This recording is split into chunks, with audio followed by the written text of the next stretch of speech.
संजना विकास चव्हाण आणि मी आता 8वी शिकते. माझ्या शाळेचे नाव आहे जिल्हा परिषद प्राथमिक शाळा चव्हाणवाडी आणि मी आज तुम्हाला द्रवाचा दाब व पातळी हा प्रयोग करून दाखवणार आहे.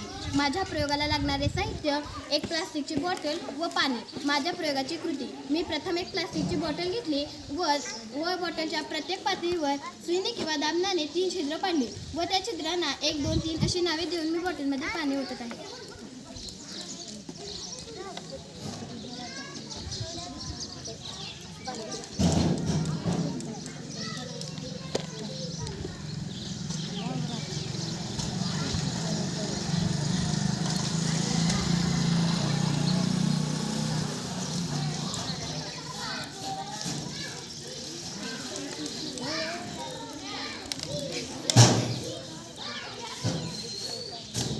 बॉटलमध्ये पाणी ओतत आहे. बॉटलमध्ये पाणी ओतल्यावर आपल्याला असे दिसते की बॉटलच्या सर्वात वरच्या छिद्रातून पाण्याची धार ही बॉटलच्या अगदी जवळ पडत आहे, तर बॉटलच्या सर्वात खालच्या छिद्रातून पाण्याची धार ही बॉटलच्या सर्वात दूर अंतरावर पडत आहे.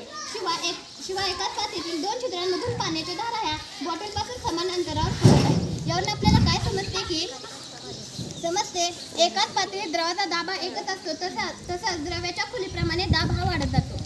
धन्यवाद.